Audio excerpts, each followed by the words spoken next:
Same as it ever was. Same as it ever was. Greetings and welcome to Old Drunken Discography, where old friends, fans come together to BS, argue, occasionally agree, and discuss a musical artist. This week's musical artist is the Deftones. I'm your host, Jason. Your other host is Tim. Hi. Bill. Oh, Lord. And our special Patreon guest who picked the Deftones for us, Trey. You're welcome. Now, it's been a week, and Bill, you had some homework to do. Did you watch Requiem for a Dream? You know, I went to, the local haven't- Menards and bought a water heater and, Wah, the natural wah, gas wah, pipes.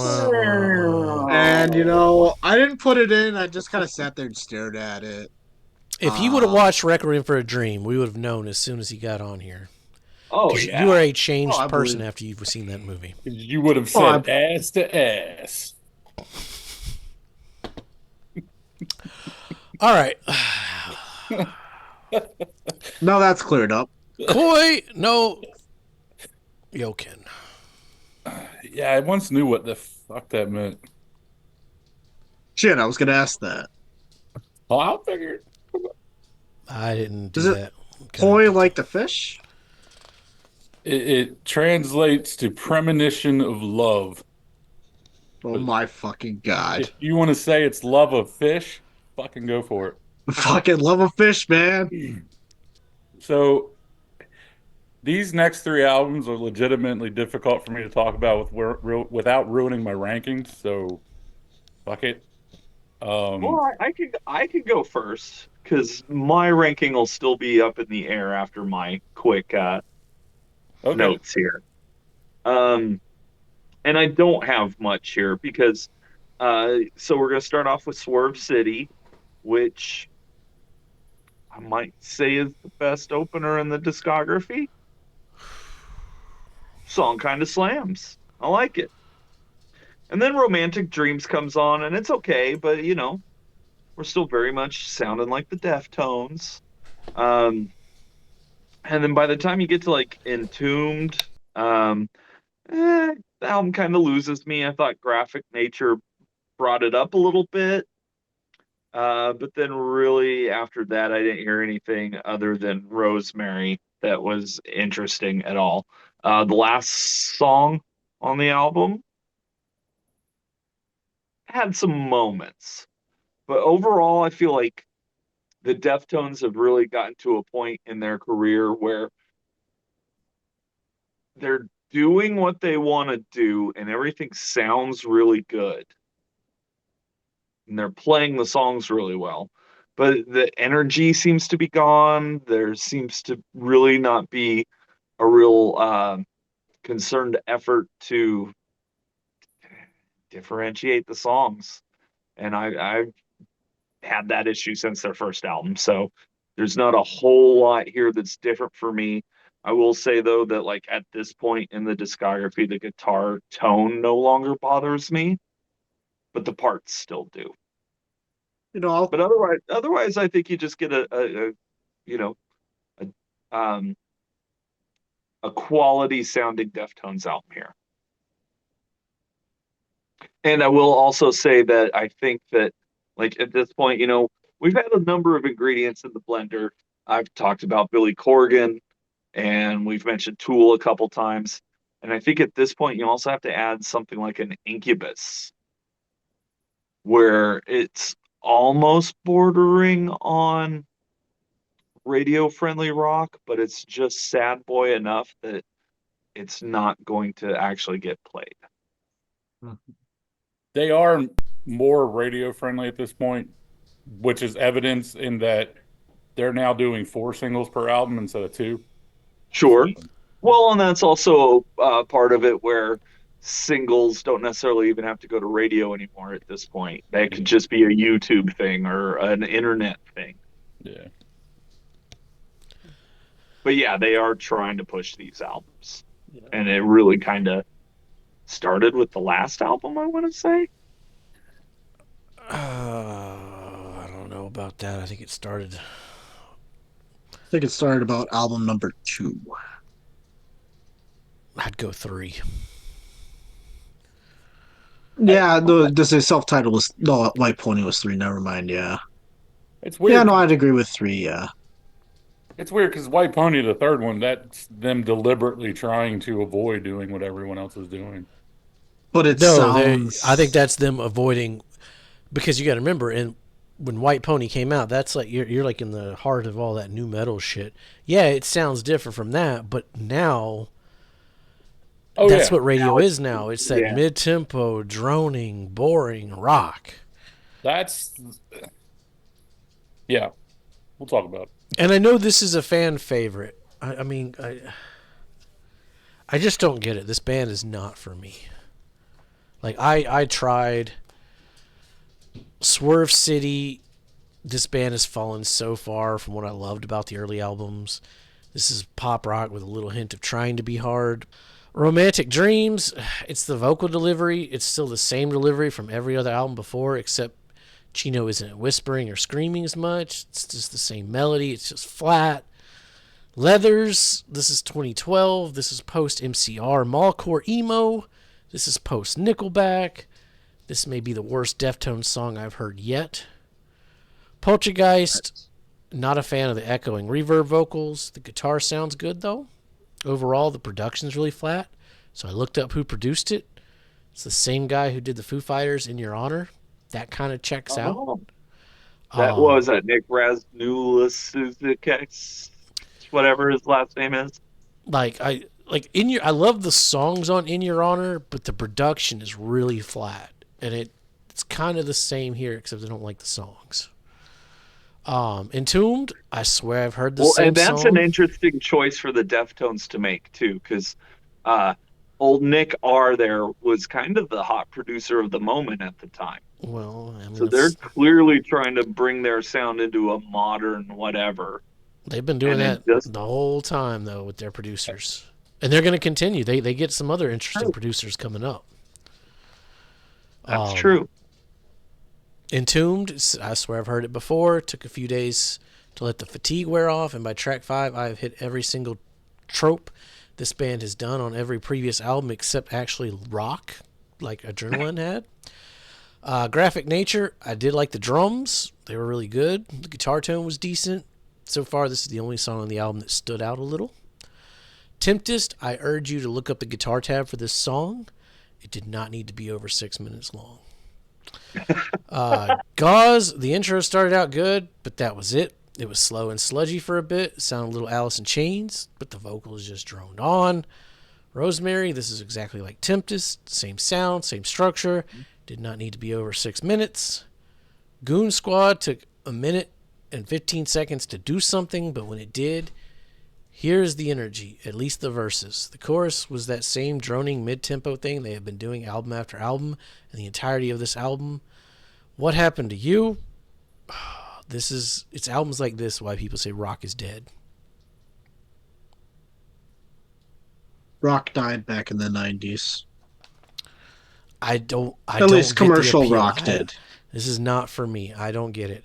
But I mean, I'm gonna real be brief with mine here, only because so this one, so I was struggling this whole discography, and what I was struggling with was under what mindset or what activity should I be doing while listening to these albums?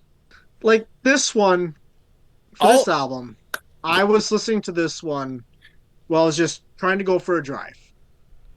Because most music, when you're It's got to driving, pass you the can drive test. It's got to pass like the Yeah, drive that's a test. absolutely. Yeah. very minimal. Like you can listen to fast-paced driving, you can listen to slow-paced driving, you can listen to rock, you can listen to jet. Like driving is a very general music.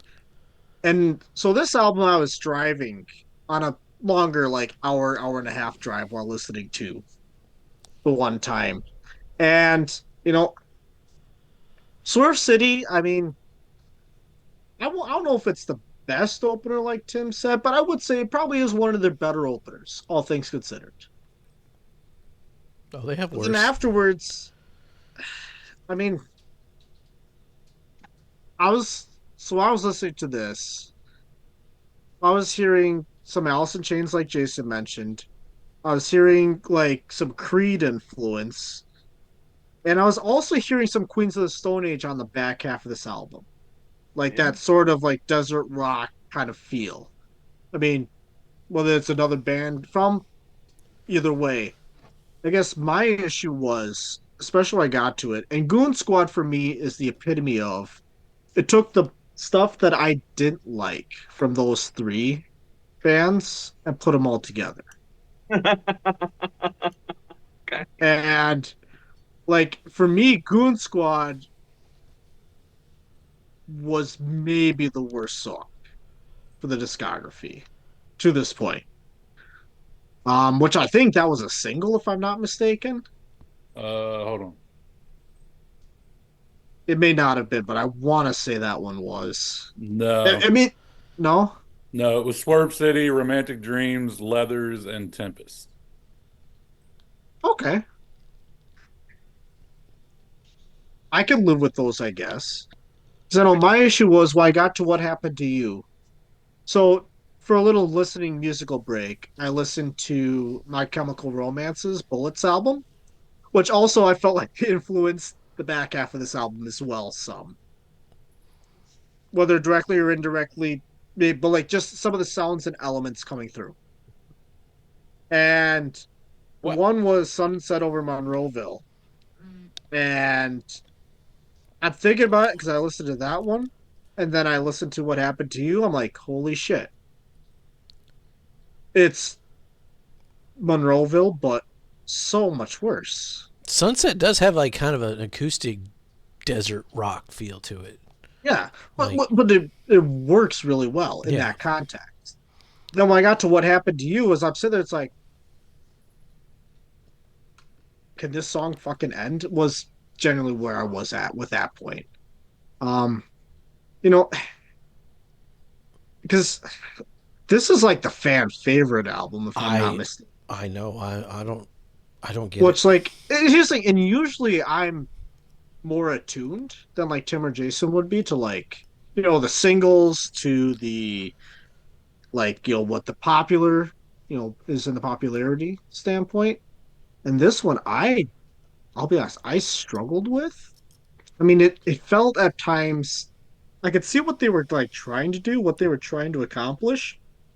But the issue is like they were doing stuff that was reminding me of other bands that, to put it bluntly, did it better for me at least. This makes White Pony sound like a masterpiece to me. Yes, actually, I would agree, and And I'm I did not not afraid like to. White Pony when it first came out. Like, I mean, there's there's some interesting stuff in the front half of this album. And by interesting, I mean it's not just the guitarist holding his hand in one place hitting different strings. I'll get to that on a different album at more depth. Um, but like this one, I just, I don't know. This one was a rough one for me, which I mean, my rankings will show where it goes. Sorry for being very, very Oh gloomy. no, it's interesting because me and you have kind of lined up so far. Yeah, and I'm guessing we're not going to line up on this one. Oh no. No. Well, tell us how we're wrong. All right, Yeah, so like, What are now we here's the missing? thing. Before I start, because I mean, you've had like a week or two with these albums, whatever. yep. I picked this band 3 months ago at this point, and when I started this, starting with Diamond Eyes up until Ohms, I hadn't really listened to the albums a lot, and a lot of what you guys said is what I felt when I listened to them the first time. Repeated listenings, yeah, Swerve City. It's got that swing that is also from You've Been to the Butcher from Diamond Yeah, Eyes. yeah. It's got that similar swing to it, which I love that. Leathers, every time I hear it, that song scares the shit out of me because it starts with like this 15-second drone and then it's just this wall of noise. Yes. So that's always fun to get your heart restarted. Entombed. Sorry, I got a child. Um, I love Entombed. When I first heard it, I was like, "Yeah, whatever." And then I looked at the lyrics, and I looked at it when looking at the lyrics, it to me, it's a song about a child being born. It's about a baby, and because if you read the lyrics, it's all I see is colors and shapes. Ever since I came in, I'm here for you to take care of. So it's like the opposite of Genesis Mama, which is in my mind about aborting a baby. So this song with it's very warm and it's like a nice little blanket. I love it. I love the song. Graphic nature, it's good. Tempest.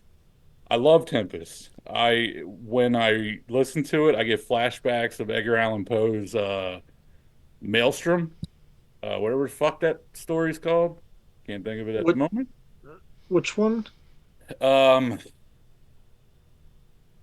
Oh, I know what you're talking about. Actually, hold on. yeah, it's the typhoon, not the typhoon, the whirlpool one. Yep, yep, yep, yep. Yeah. That'll be. It'll come to me afterwards. So when I listen to it, that's what I hear. And I think I mentioned last week, if there's a song that reminds me of water, I love it. I don't give a fuck how terrible it is, what it is. Either way, I still think this is a good song. I don't think it's bad. Rosemary's another highlight. Honestly, this whole album is a highlight. I can put this one in, and it's funny because Bill said he didn't like driving to it. This is a driving album to me. Um, we were having a lightning storm at one point, and I was listening to this, and it just fit so well. But I like that mid-tempo moodiness. So yeah, if you're not into that, these last three albums are rough. Oh, yes, they are. But We're gonna get to the last couple. for me, and see, the thing is, Chino's lyrics are so different now to me. They're much more cosmic. There's a whole lot of more elements going on, which are more open to interpretation. Like I've heard people talk about how Entombed is the saddest song they've heard. And for me, it's just a song about a baby and the warmth of, being protected by your parents and learning about experience and life and love. And that's that to me. So to me, it's not a sad song. It's fucking awesome. It's a song about optimism that may be crushed by reality, but you know. So yeah, I like this. Well, I mean, you are the fan, so that would make sense. Like And like I said, going into this, only hearing it a couple times, I would agree with you guys, but that's one of the downfalls of how we do this show. I mean, we're constantly yeah. having to I listen It's to a one bunch to of the next to the records. next. Yeah. I pushed myself to listen to these last four as much as possible because I didn't know them as much. And I feel like I agree, the band has entered that point that most long-running bands enter where they do what they do. Every album that comes out, it's kind of the same thing. It's just a matter of is it better than the last one? I mean, And you take the Replacements, right? You brought us the Replacements. oh yeah. And sorry, Ma, I'd never heard that, but that made me want to go out and buy that record. Like on first listen, I was like, I mean, I still go back to that record. I love that fucking album now. I don't ever see myself going back to listen to this one. Hmm. I- Well, And if I mean, it's a two-edged sword with the show, right? Because like I put on Alkaline Trio's Blood, Hair, and Eyeballs yesterday, just because like fuck, I want to listen to this album. Like before, without having listened to Alkaline Trio, would I've ever even bought that album? Probably not, but I did. if it's not your thing, I totally get it. It's just that's the beauty of having a million different bands out there is there's something for everyone. Oh yeah, yeah. I Hmm. mean, And You don't like this, you go to the next. and for me, like I said, I've always liked that darker shit, and they're kind of the band that put me into it. So, like, I don't really hear My Chemical Romance when I listen to this. I think of really fucked up. I like extreme horror shit, so that's where my mind goes. So, MCR's It's got some. moody shit in there. The lyrics. Yeah. It tells a story. Fucking, I'm Once you gonna grab the slit story, my wrist. it tells a story that's pretty fucked up. Yeah, but I mean extreme horror. It just sounds all poppy. I don't. I Well, don't let's know. rank this mother. I think it's Bill's turn to guess, actually. Mother. Tell children not to walk my way. I guess We gotta get to that eventually, some dark probably shit. at some point. Cannibal Corpse. Yeah, Bill's got the dot. I think they would enjoy Napalm Death more, and we're gonna Yeah. do Carcass first. Yeah. Let's see here. If I think Jason and Tim are gonna have this in their last position. No, Tim liked to start. I'm sorry. Hold on. Hold that thought. Yeah, you're right for me. I'll go ahead and move it. I think Tim's gonna have this one above their first album. That would be incorrect. Okay, just above White Pony then. That would be incorrect. Am I going the wrong way or the right way? You're going the right way. It isn't last position? It's not last. Okay, so yeah, it is. Okay. All right, so let's see. Trey, I mean, I'm guessing this could be his number one. No, it's not my number one. Oh, okay. It's gonna be above White Pony though, right? Yes. So I'm gonna say number two then. Yeah. That's me. What are you doing, Jason? Oh, That's shit. me. What the hell? No. We Calm down, Tiny Tim. It is my number two. And literally up until maybe yesterday, it was my number three. I mean, your shit is almost identical, so it's hard to tell y'all apart. My God. Well, I mean, it's not gonna be because this one is gonna go into the number 7 position. Something. I mean, I can adrenaline see beats why something. it would be high. God but bless. I don't know. Trey's the actual fan and has adrenaline in last place, so Yeah, we'll get to that. We'll Look, see. We'll see look. where adrenaline falls in the end. I already like know what Trey's adrenaline. gonna do with his color code. I already know what he's doing. I pieced it together. I like adrenaline. And maybe if it was a different month or a different week, it could be number one. That's just how it is with me and this band. You know how it is with your favorite bands. It's hard to It Hard to is. rank. base it off Yeah. nostalgia. it Got to be last. Yeah. Like, do I base it off nostalgia or what I think is quality? It's a lot easier to come in and say shit fuck on one of your friends' bands than it is to like rank your own band. Oh, yeah. We got to Oh, yeah. redo Metallica. I mean, Green Day. Mhm. Green Day's a perfect example. Uno number one. Unless you give us something like Beastie Boys, where ain't nobody talking shit. Well, it's fucking Beastie Boys. And stick around next week. We're doing some Outcast. Ain't no one shitting on that either. They're saying after that's Led Zeppelin, isn't it? And ain't no one shitting on that. So we got some good shit coming up. Except you hate physical graffiti. I don't right? fucking hate it. I just didn't put it up in the top. I don't know where y'all are saying I hated it. Number one. I'm gonna Worst guitar fucking ever. Nickelback Brown it just when we redo it just because now. Oh. You got to be kinder to that. That'd be a art, fucking too. slap right there.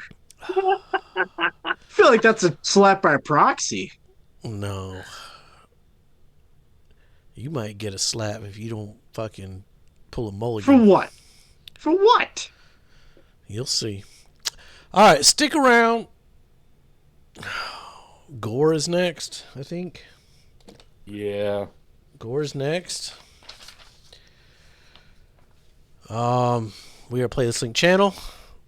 Sourced by playlist. You can see all the bands and all the bands we picked and chat on randomly here and there. We should make that a playlist. Like the worst of the worst. But then we'd argue which is the worst. Because, like, Bill tried to throw COC in there. So. If we're shitting on it, it should make the playlist. We shit on everything. I'll bring up my idea in a production meeting later. Except the Oh, Ramones. okay, cool. All right. Hey, ho, let's go. Be safe and make great decisions.